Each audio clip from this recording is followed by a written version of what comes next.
perdido acá. ¿Pueden ver? Sí, doctora. Ya, vamos a empezar. Vamos a repasar en lo que habíamos quedado la anterior clase. Bien. La anterior clase habíamos empezado con lo que eran las propiedades de la radiación electromagnética. Cuando nosotros nos referíamos a las propiedades de la radiación electromagnética, nos habíamos mencionado que una de las manifestaciones más frecuentes de la radiación electromagnética era la luz. Y la velocidad de la luz en el vacío era aproximadamente de 3 por 10 a la 8 metros sobre segundo. También habíamos visto, entre otras características, que no requería de un medio de propagación, sino directamente podía propagarse sin mayor inconveniente. Y lo más importante de la radiación electromagnética era que tenía un carácter dual, que tenía o compartía, diremos así, las propiedades ondulatorias, como también tenía los componentes de partícula. Entonces, además, teníamos que tomar en cuenta sus componentes como un campo eléctrico y un campo magnético. Eso era lo más importante cuando nos referíamos a las propiedades de la radiación electromagnética. Insistir siempre que nosotros muchos de los fenómenos podíamos comprenderlos desde un punto de vista de su comportamiento como onda, de su comportamiento sinusoidal. Y otros de los fenómenos que también íbamos a estudiar y que el día de hoy nos toca ver era desde un punto de vista de partícula. Entonces, nosotros decimos que esta radiación electromagnética comprende varias regiones, comprende varias zonas, y las que más nos interesan en lo que nosotros vamos a ver a lo largo del año van a ser las 3 regiones comprendidas entre el ultravioleta, la región del visible y una pequeña fracción del cercano infrarrojo. También podíamos manifestar que la propiedad, hasta el momento nosotros nos hemos referido a su propiedad ondulatoria, y dentro de sus propiedades ondulatorias nosotros habíamos visto su similitud con las ondas, y para eso nosotros no tomábamos en cuenta sus parámetros ondulatorios, como eran la amplitud, el periodo, la frecuencia, la longitud de onda, la velocidad de propagación, el número de ondas, la intensidad. Pero dentro lo que correspondía ya a la manifestación de la radiación electromagnética, nosotros decíamos que las manifestaciones más simples, las manifestaciones más, diría, frecuentes eran la luz y también el calor. Pero eso no significaba que existían otros componentes, otras manifestaciones del espectro electromagnético, como ser la región de los rayos gamma, la región de los rayos X, las 3 regiones que hemos mencionado. Después hablábamos de la región del infrarrojo, la región de las microondas, y también teníamos que tomar a las ondas de radio, ¿sí? Entonces, cada una de estas regiones tenía aspectos comunes y tenía aspectos que lo iban a diferenciar cada región. Entre los aspectos comunes, todas las regiones tenían su componente de onda y su componente de partícula.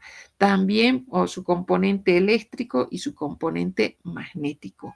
Teníamos que decir que todas las regiones eran manifestaciones, eran formas de energía. Que sean más o menos frecuentes ya es distinto. Que lo que nos interesaba a nosotros era la región del visible, del ultravioleta y de la fracción del cercano infrarrojo también. ¿Por qué son importantes? ¿Por qué nos interesan? Porque son estas regiones en las que se aplican las distintas técnicas instrumentales. mentales. Entonces, resumiendo, podemos decir que la radiación electromagnética se va a propagar como onda, va a interactuar con la materia como una partícula, como un haz de fotones, y de esta manera demostramos ese comportamiento, esa naturaleza dual de onda y de partícula que nos va a permitir comprender una serie de fenómenos que estamos nosotros viendo en este nuestro tema. Hemos hablado de los fenómenos de la radiación electromagnética y nos hemos referido a la transmisión de la luz, hemos hablado de la reflexión, hemos hablado de la refracción, hemos tomado en cuenta el índice de refracción, hemos hablado de la difracción y su relación con el comportamiento ondulatorio de la radiación electromagnética.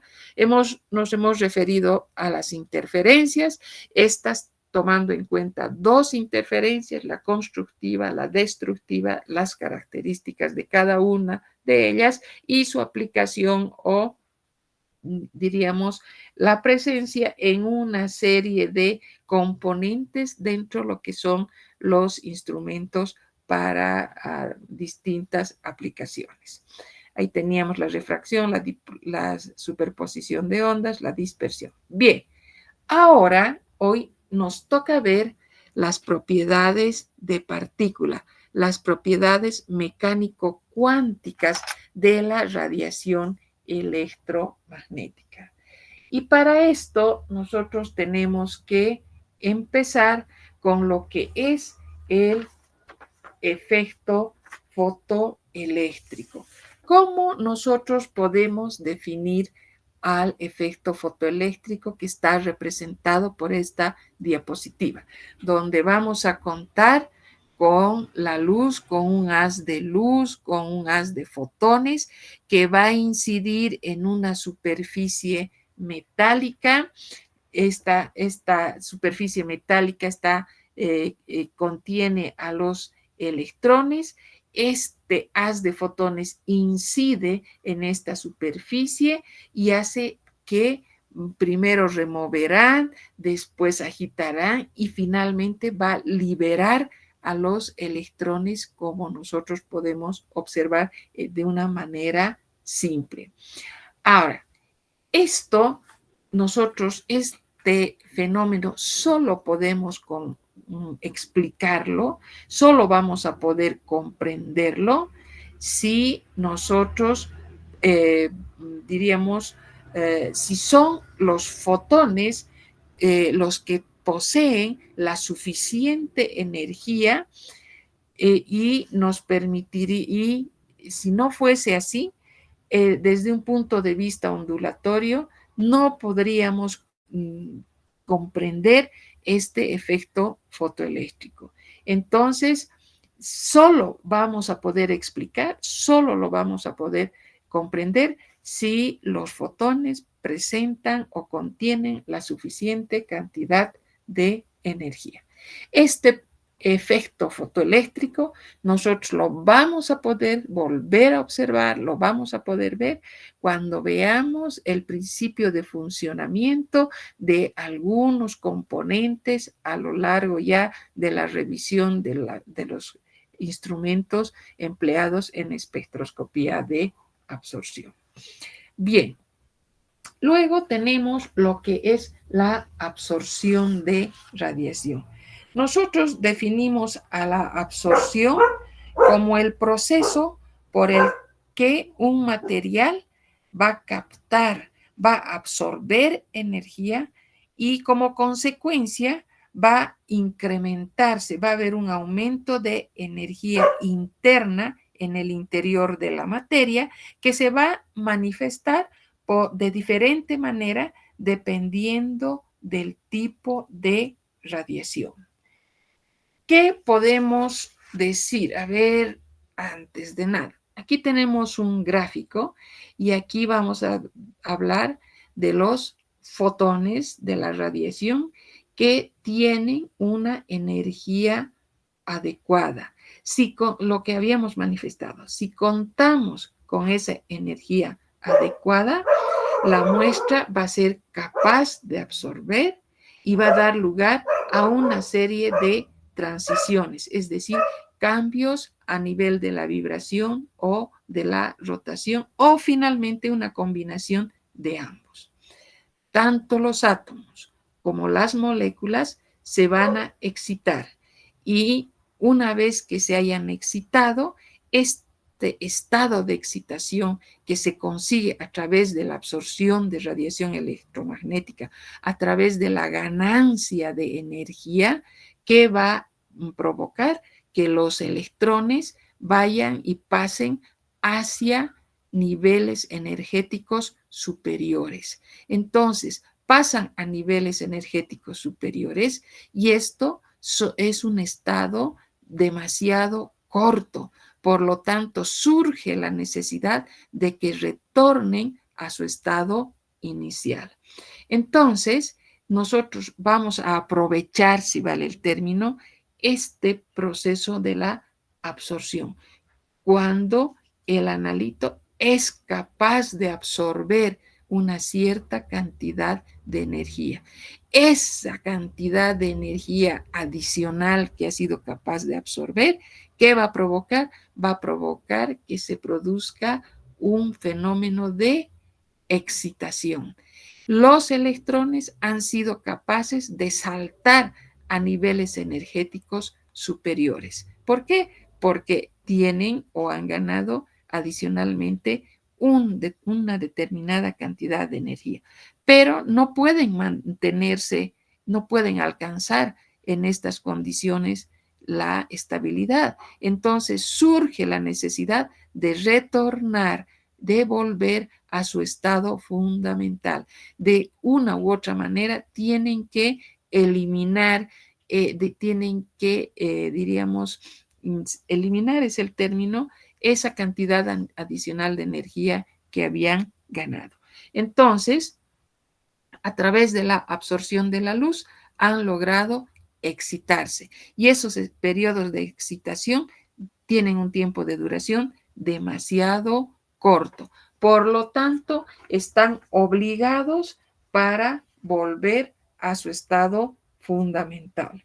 Entonces, para eso nosotros tenemos que hablar inmediatamente de procesos de relajación. Y dentro de los procesos de relajación, nosotros vamos a nombrar dos tipos de relajación. La relajación radiante y la relajación no radiante. La relajación radiante incluye procesos de emisión de energía, procesos relacionados con el fenómeno de la fluorescencia, con el fenómeno de la fosforescencia.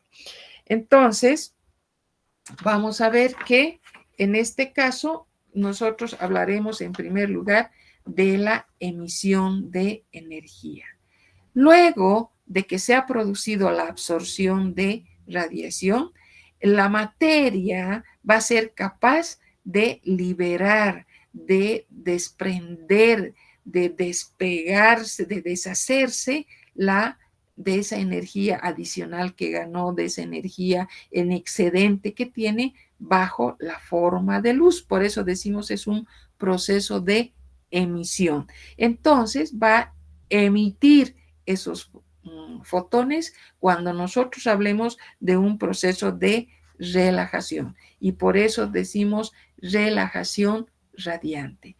Entonces, esa emisión va a ser característica. Ese proceso de emisión que va a ser, que va a caracterizarse por la emisión de radiación por ese material, por ese analito, va a dar lugar a una señal, va a dar lugar a una forma de luz. Entonces, pero para que se produzca esa emisión, necesariamente, previamente, ha tenido que absorber, ganar una cantidad adicional de energía que le ha permitido excitarse. Y como es un tiempo de duración muy corto, inestable, tiene que eliminar. Y una forma de eliminar, de deshacerse, es a través de un proceso de relajación, y en este caso hablamos de la relajación radiante. No se olviden de eso. Y nosotros aprovechamos ese fenómeno de emisión para convertirlo, para utilizar, para ubicarlo como otro método de cuantificación, como otra técnica instrumental que nos va a permitir obtener la información.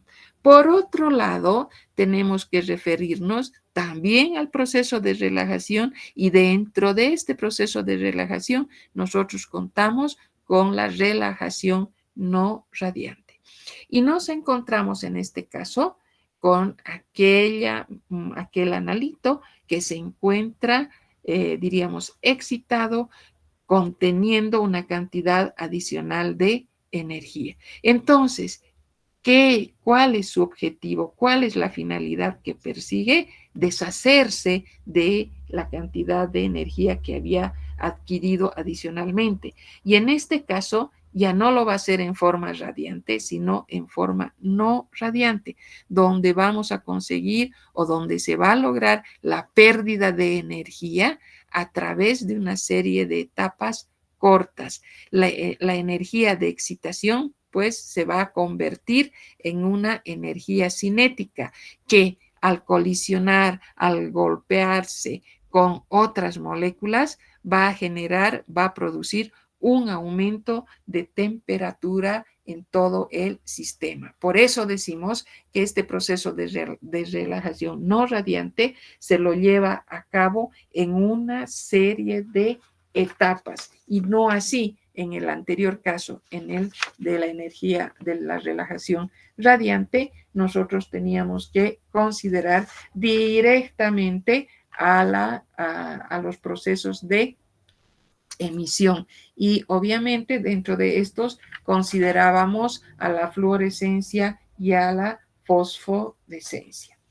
Bien, al referirnos entonces o insistiendo en estos procesos de relajación y estando seguros de que una vez que se ha absorbido la energía, podrán ser los átomos, podrán ser las moléculas que están excitados, van a ser capaces de originar un proceso de relajación para alcanzar nuevamente su estado fundamental. Y en el caso de la relajación no radiante, hemos dicho que era lo que nos tocaba. Vamos a tener una pérdida de energía a través de una serie de etapas cortas, donde esa energía de excitación llega a convertirse en energía cinética, porque empieza a chocar, empieza a colisionar con otras moléculas, y como resultado tenemos un incremento de la temperatura dentro de lo que va a ser el sistema. Bien, aquí tenemos entonces una relajación radiante, donde toma en cuenta el proceso de emisión, y para la emisión nosotros debemos considerar también a la fluorescencia y a la fosforescencia. Ahora, aquí tenemos entonces cuál va a ser la diferencia fundamental que exista entre la fluorescencia y la fosforescencia. Ambos van a tratarse de procesos de luminiscencia. Ambos van a ser procesos donde va a haber una emisión de luz. Una emisión de luz donde la diferencia fundamental va a ser el tiempo en que se tarde en emitir la luz. En el caso, por ejemplo, o también tomando en cuenta el proceso electrónico en el que estamos involucrados. En el caso de la fluorescencia, por ejemplo, es casi instantáneo. Tiene un tiempo de duración que va a ser inferior a 10 a la menos 9 segundos. En el caso de la fosforescencia, no, va a ser mucho más largo que en el anterior, y ahí tenemos que considerar tiempos que puedan incluir en muchas situaciones, inclusive algunas horas. Ahora, Cuando hablamos del fenómeno de la fluorescencia, nosotros tenemos que considerar dos tipos de fluorescencia. Una fluorescencia que la vamos a denominar resonante y otra que la vamos a denominar no resonante. Cuando nosotros nos referimos entonces a una fluorescencia que sea de tipo resonante. Bueno, para comprender perfectamente la fluorescencia resonante, primero tenemos que volver a considerar que tanto la fluorescencia como la fosforescencia son procesos de emisión.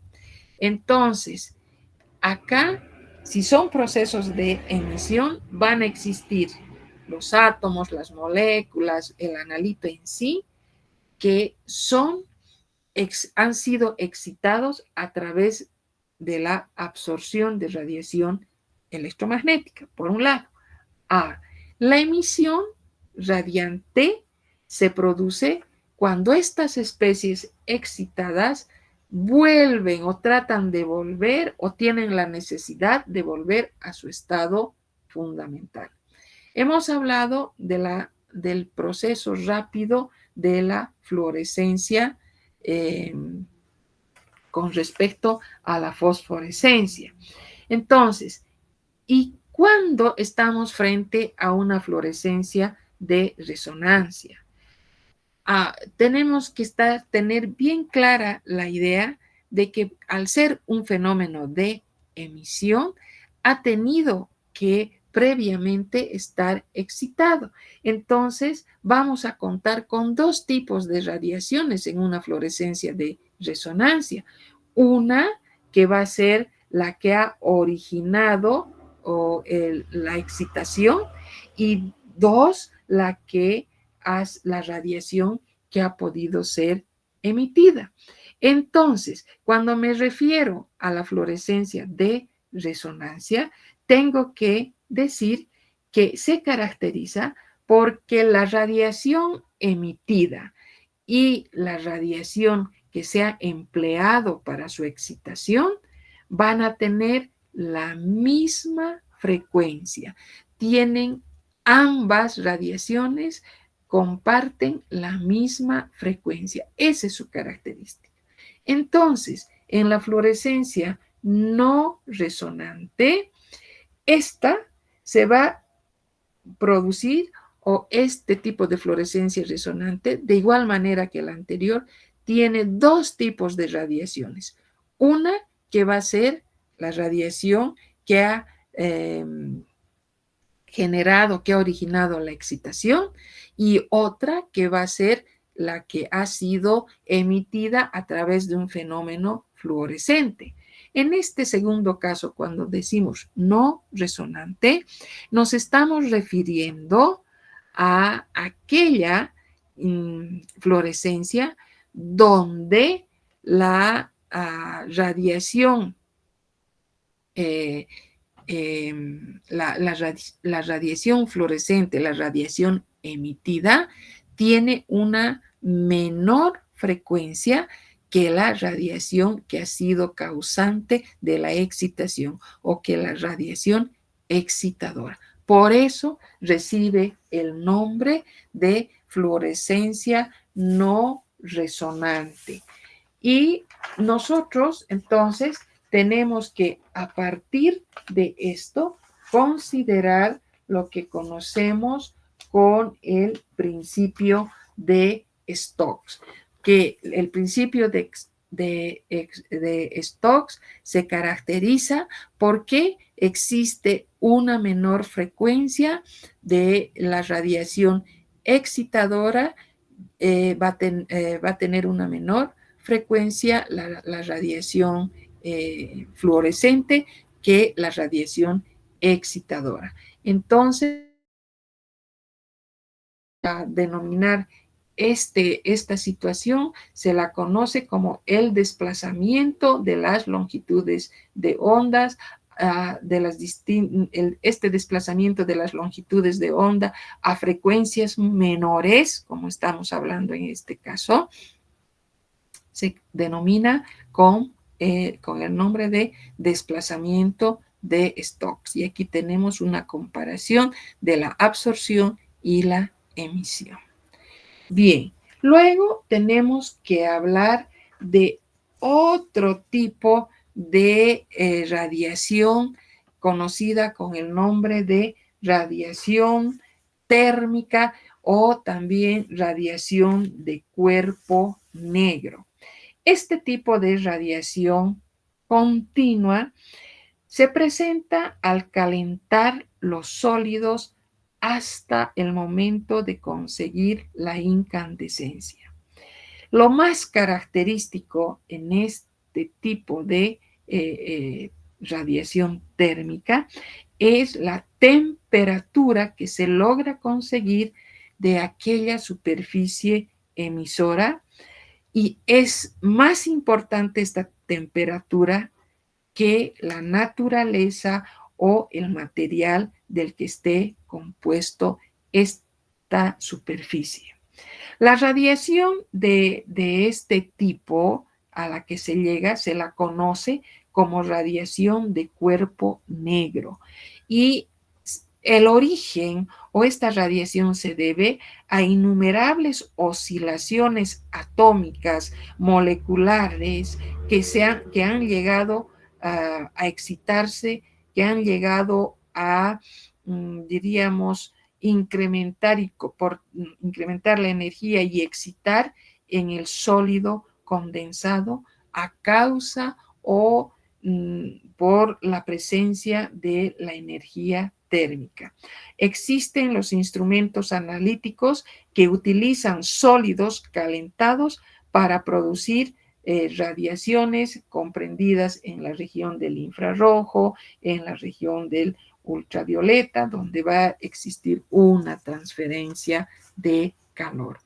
La luz emitida por el calentamiento de los objetos va a ir inclusive el calor, desde un color rojo hasta el blanco, denominándose radiación. Por eso se la conoce como radiación de cuerpo negro.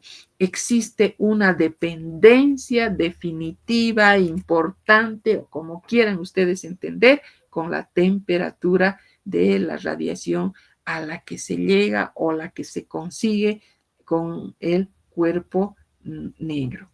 A medida que aumenta la temperatura del atomizador, va a aumentar también la contribución de la radiación del cuerpo negro al fondo. A esto se conoce como calentamiento de sólidos hasta conseguir la incandescencia. Por eso decimos que puede ir desde el color rojo hasta el color blanco, y ese es el motivo por el que se denomina, se llama una radiación de cuerpo negro. Bien, entonces esto, cuando hablamos de las características, de las propiedades, de los fenómenos que van a existir relacionados con la naturaleza, tanto ondulatoria en una primera parte, como también la naturaleza o el comportamiento corpuscular de la radiación electromagnética. Solo teniendo esa flexibilidad de comprender estas dos propiedades es que podemos llegar finalmente a definir, a entender los distintos fenómenos como la difracción, como la superposición de ondas, por ejemplo, en el caso del comportamiento o la naturaleza ondulatoria de la radiación, y fenómenos como la absorción o la emisión de radiación, cuando nosotros comprendemos a la radiación electromagnética desde un punto de vista de haces de partículas. Bien, entonces ahora vamos a pasar a un siguiente tema que se refiere ya a los componentes, se refiere a los componentes, un ratito, de los instrumentos.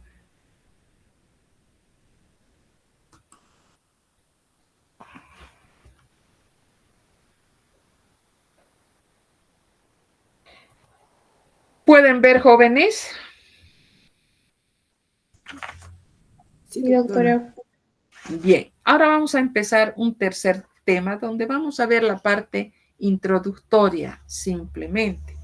Este tema se refiere a los instrumentos para espectroscopía óptica. A ver, hasta el momento nos hemos ido ubicando en la importancia de las técnicas instrumentales. Dentro de las técnicas instrumentales, como su nombre dice, lo más importante, lo fundamental, es pues contar con un instrumento. Y estos instrumentos también para que un buen funcionamiento, para lograr la información que nosotros deseamos, necesariamente tenemos que también tomar en cuenta a la radiación electromagnética. Y dentro de lo que es la radiación electromagnética o la manifestación mejor diremos, las distintas manifestaciones de la radiación electromagnética, hablamos del espectro electromagnético, que también lo hemos estudiado, hemos visto sus características, hemos visto sus diferencias, por qué se ubica en las distintas regiones y también aquellos aspectos comunes que tiene cada una de las regiones. Por lo tanto, cuando nosotros nos referimos a los instrumentos para la espectroscopía óptica, tal vez en una primera instancia hay algunos términos que no llegaríamos a entenderlos por qué están presentes aquí, pero vamos a referirnos o remontarnos un poquito a que en un inicio estos equipos, estos instrumentos que se fueron fabricando eran exclusivamente fabricados para emplearlos en la región del visible. Por eso es que queda el término de instrumentos para espectroscopía óptica. A estas alturas, que ya hemos visto que necesariamente los instrumentos van a poder actuar o se va a poder utilizar la energía comprendida en la región del ultravioleta y también podemos utilizar una fracción del infrarrojo, podríamos decir que queda fuera de lugar el término óptico, pero podríamos asociar, si vale el término, a que ya en la composición de cada uno de los componentes, entre los elementos que forman parte de estos componentes, vamos a encontrar pues algunos elementos como ser lentes, etcétera, etcétera. Entonces, ahora nosotros vamos a utilizar o nos vamos a referir a aquellos instrumentos que, en primer lugar, van a actuar en 3 regiones: el ultravioleta, el visible y el cercano infrarrojo. Esas son nuestras regiones en las que nos vamos a mover, nos vamos a desenvolver con las diferentes técnicas, con los diferentes métodos que vayamos a desarrollar. Acá los equipos van a ser muy parecidos, van a tener, como van a ir viendo, los componentes que tienen bastante similitud, pero no podemos afirmar que se traten de componentes que sean iguales. No, ya van a ir viendo las diferencias que pueden presentarse ya en la descripción de cada una, tanto del material como de la función y la posición que estos puedan adquirir. Y dentro, los componentes más, diríamos, comunes que en esta oportunidad nos vamos a referir, vamos a tener a los espectrofotómetros por un lado y por otro lado vamos a tomar en cuenta los fotómetros que en su debido momento veremos las diferencias entre ambos. ¿Y cuáles van a ser los fenómenos con los que nosotros vamos a poder estudiar o los fenómenos que vamos a tomar en cuenta en los componentes de los instrumentos? Los 3 fenómenos a los que nos vamos a referir van a ser los fenómenos de la absorción, los fenómenos de emisión y el fenómeno de la fluorescencia. O sea, vamos a hablar de instrumentos espectroscópicos que tomen en cuenta estos 3 fenómenos: absorción, emisión y fluorescencia. Y para cada uno de estos fenómenos van a haber instrumentos que tengan distintos componentes. En el caso de la absorción, por ejemplo, vamos a tener un equipo que mínimamente tenga 5 componentes. En el caso de la emisión, vamos a tomar en cuenta 4 componentes. Y así sucesivamente vamos a ir viendo la cantidad y la importancia y el papel que desempeñan los respectivos componentes en estos instrumentos. Aquí vamos a tener un pequeño esquema de los componentes que hemos mencionado. Primero, tomamos en cuenta al fenómeno de la absorción. Este primer esquema que ustedes pueden observar acá se refiere al fenómeno de la absorción. Aquí tenemos una fuente de radiación que va a ser el componente 1. Contamos con un selector de longitud de onda que va a ser el componente número 2. Tenemos el tercer componente que aquí dice muestra, que se refiere al recipiente que contiene a la muestra. Luego tenemos un cuarto componente que va a ser el detector y finalmente tenemos un procesador de señal junto o que incluye a un sistema de lecturas. Lo que habíamos dicho, entonces, este es un esquema para un equipo que funcione o cuyo fundamento sea la absorción de radiación. Y básicamente cuenta con 1, 2, 3, 4 y 5. Entonces, si nosotros hablamos básicamente de estos componentes, tenemos puentes de radiación, selectores de longitud de onda, recipientes para la muestra, los detectores y los medidores, que incluyen a los procesadores de señal. Pasamos al segundo esquema. Este es un esquema donde el fenómeno por el que vamos a obtener la información ya no va a ser la absorción como en este, sino en este caso va a ser la emisión.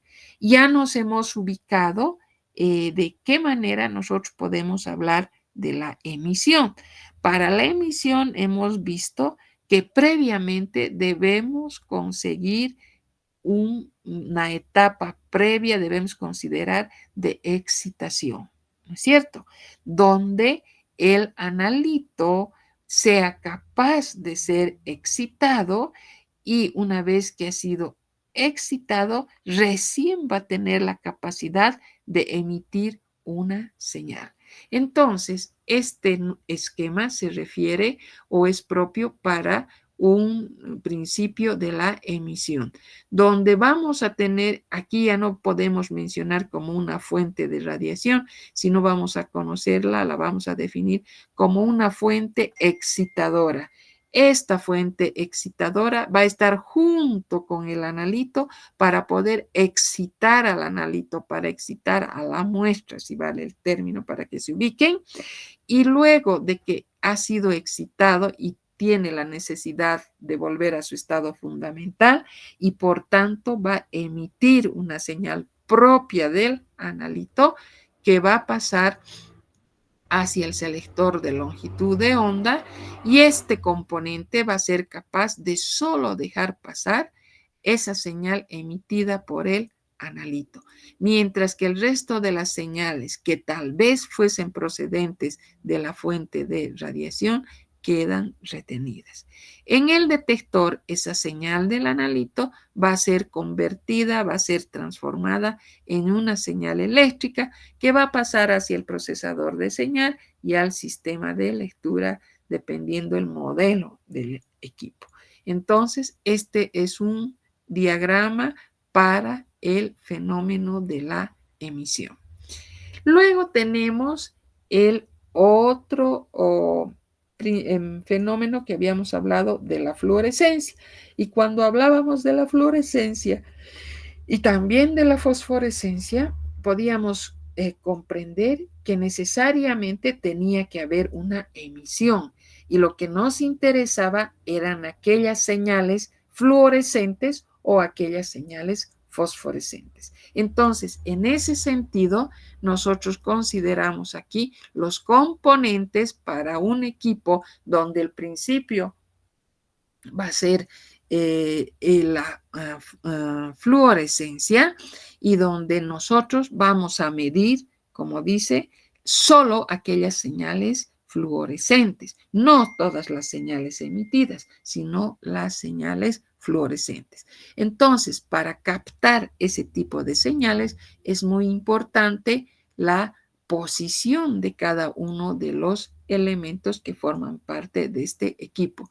Y partimos con una fuente de energía, tenemos a la muestra, tenemos un ángulo de una posición, un ángulo que adquieren ambos componentes. Tendremos el selector de longitud de onda, el recipiente que contiene a la muestra, nuevamente un selector de longitud de onda que permita el paso de las señales fluorescentes hacia un detector, llegue hacia un procesador de señal y un sistema de lectura. Como verán, en los tres esquemas tenemos o sea, podemos encontrar a los componentes. No voy a decir los mismos, voy a manifestar y decir, tenemos a los componentes que van a cumplir la misma función, como ser el selector de longitud de onda, una fuente de energía, una fuente excitadora, vamos a contar con un selector, un detector, podemos tener un procesador de señal y un medidor. Pero, ¿cuál va a ser el principio para cada uno de estos esquemas? Distintos. Tenemos la absorción, la emisión, la fluorescencia. Entonces, a partir de esto, nosotros vamos a ir viendo y vamos a ir estudiando cada uno de los componentes. Y seguramente vamos a empezar con las fuentes de radiación. Y cuando hablamos de las fuentes de radiación, para el primer caso, por ejemplo, de la absorción, tenemos que ver que estas fuentes de radiación tienen que cumplir ciertas condiciones, y dentro de sus condiciones de una buena fuente de radiación es que produzcan la suficiente potencia, es decir, deben generar una señal que tenga la suficiente potencia. En segundo lugar, la otra condición es que esa potencia sea estable y sea constante. ¿Qué quiere decir eso o por qué se necesita que tengan estas condiciones? Para eso volvemos nuevamente y vamos a ver. Esta es la fuente de radiación y nos dicen, tiene que tener la potencia suficiente, tiene que ser estable y tiene que ser constante. ¿Y por qué?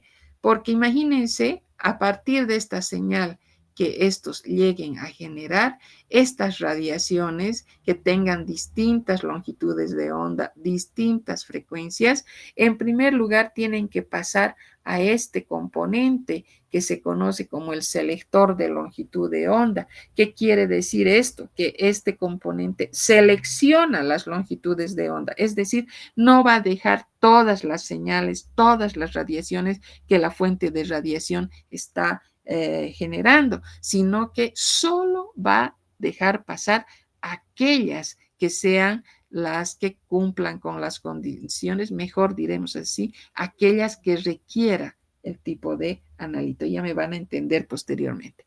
Entonces, lo importante en este momento es que sepan que aquí se escoge, aquí no pasan todas, aquí se elige aquella la que sea mejor, aquella que sea la más óptima. Entonces, esa señal que va a pasar va a ser capaz de interactuar con el analito que se encuentra en un recipiente. Primero, esta señal va a tener que atravesar y en todo su paso, si es un equipo cuyo principio es la absorción, esa radiación va a ser absorbida todavía. Y luego recién va a llegar hacia un detector. ¿Y qué va a pasar en el detector? Va a sufrir nuevamente un cambio, si vale, una conversión de esa señal que venía después de interactuar con el analito, era una señal luminosa, por decirles, se va a convertir en una señal eléctrica. Sigue sufriendo una serie de modificaciones. Pasará hacia el procesador de señal y en el procesador de señal, como su nombre dice, también va a ser procesada, también va a poder ser modificada, va a poder ser filtrada, va a poder ser adecuada dependiendo las necesidades del equipo, las necesidades que tenga para que llegue de la mejor forma posible, que represente de lo más posible que sea al a la interacción que se ha realizado entre la radiación y el analito. Si estamos hablando de la absorción, entonces estamos refiriéndonos a ese proceso. Y va a llegar hasta el sistema de lectura. No se olviden que siempre hemos hablado de la proporcionalidad que debe existir entre la cantidad de radiación en la que han interactuado el analito con la radiación y la información que obtengamos en última instancia a nivel del medidor. Entonces, de esa manera son varias etapas, 1, 2, 3, 4, 5, que la potencia, por eso decimos, debe contarse con la suficiente potencia, ¿no es cierto? Entonces, de esa manera justificamos esas condiciones que debe reunir la fuente de radiación. Entonces, ahora pasamos a explicar, por ejemplo, que para garantizar, además de decir que sean estables, de que sean constantes, nosotros tenemos que pensar en que la presencia de pequeñas variaciones de energía eléctrica podrían provocar una serie de variaciones de potencia mucho más notorias, mucho más grandes. Entonces, para corregir, para garantizar que no ocurra esto, para evitar entonces una señal que sea inestable, una señal que sea muy variable, se tiene que pensar en el empleo de reguladores de potencia eléctrica por un lado, y por otro lado, los últimos equipos generalmente utilizan los instrumentos de doble haz, donde se va a trabajar con una solución de referencia y la muestra problema que van a atravesar todos los componentes del instrumento hasta que lleguen en una última instancia, van a llegar a ver, ahorita ustedes no me entienden todavía. Tenemos aquí, vamos a contar con una fuente de radiación. Esta fuente de radiación va a pasar por una rendija, va a llegar a través de un pequeño espejo, se va a enfocar tanto en un extremo como en el otro extremo, es decir, se van a enfocar la radiación que proviene de A y la radiación que proviene de B.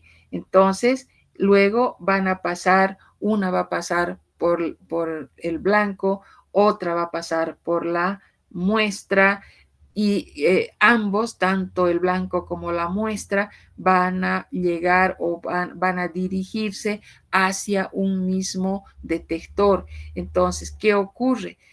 Llegan hacia un mismo detector, van a llegar las distintas intensidades y ambas intensidades se van a medir al mismo tiempo, simultáneamente, de tal manera aquellas variaciones, aquellas fluctuaciones de señal que podían presentarse, se llegan a anular. Y el medidor va a medir la variación entre el blanco y la muestra, corrigiendo de esta manera.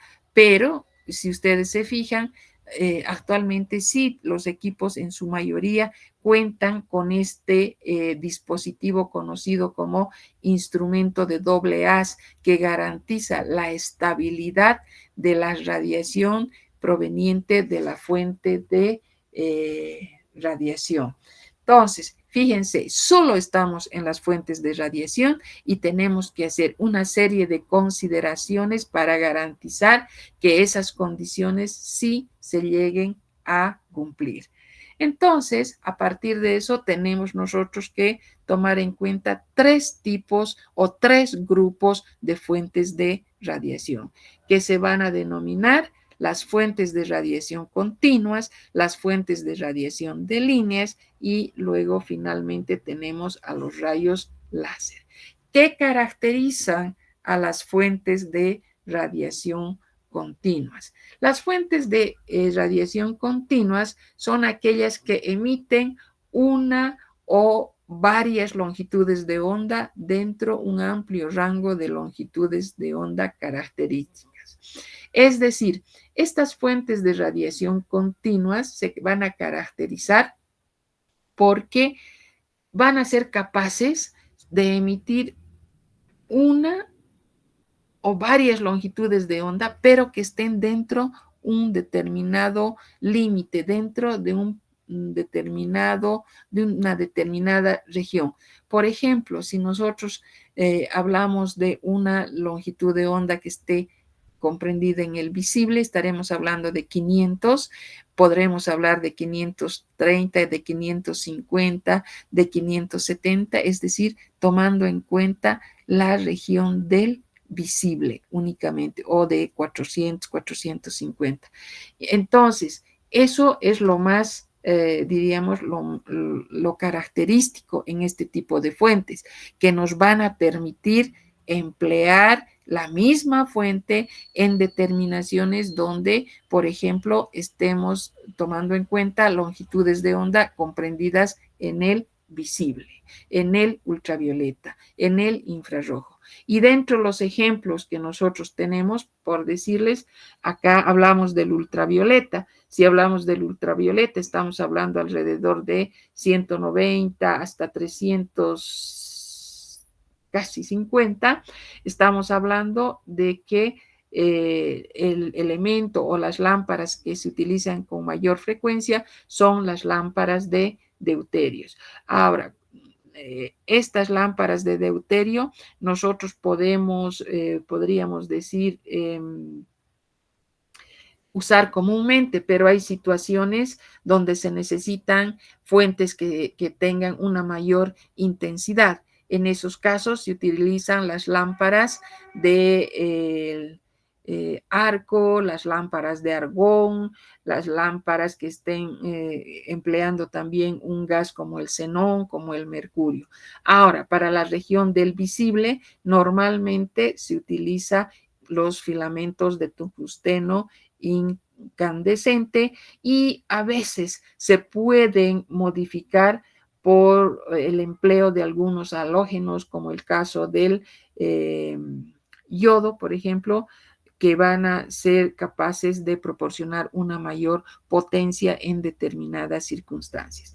Y luego podemos hablar de los sólidos inertes que van a ser o se los consigue a través del calentamiento entre 1500 y 2000 grados Kelvin. Ahora, luego vamos a hablar de las fuentes de líneas. ¿Por qué se caracteriza este segundo grupo de fuentes de líneas? Como su nombre dice, tienen la característica de emitir solo algunas longitudes de onda y también un número muy limitado de líneas espectrales. ¿A qué me refiero? En las fuentes de líneas continuas nosotros podíamos variar un poquito dentro de ciertos márgenes, como les había dicho o les había dado un ejemplo, la región del visible. En este caso de las fuentes de línea, no, son más específicas, por eso dice, solo toma algunas longitudes de onda. Y eso, cuando decimos algunas longitudes de onda, es decir, tienen o se cuenta con un número totalmente limitado de longitudes de onda, es decir, sí, casi son elegidas para una determinación, un tipo de determinación, y se va a tener que sustituir o cambiar para otro tipo de determinación donde haya una variación, digamos, más marcada de la longitud de onda. Si bien son bastante específicas, pero imagínense la idea de ir cambiando o de contar con otra lámpara cuando se quieran hacer otras determinaciones. Sí tienen como característica, como ventaja, que la posibilidad de tener una buena especificidad. Dentro de estas vamos a nombrar a las lámparas de vapor de mercurio y de sodio, luego tenemos a las lámparas de cátodo hueco y de descarga sin electrodos. De todas estas, las de mayor frecuencia y que se las ve en las técnicas de espectroscopía de absorción atómica constituyen las lámparas de cátodo hueco. Y finalmente, otra alternativa que tenemos cuando hablamos de las fuentes de radiación, tenemos que tomar en cuenta a los rayos láser.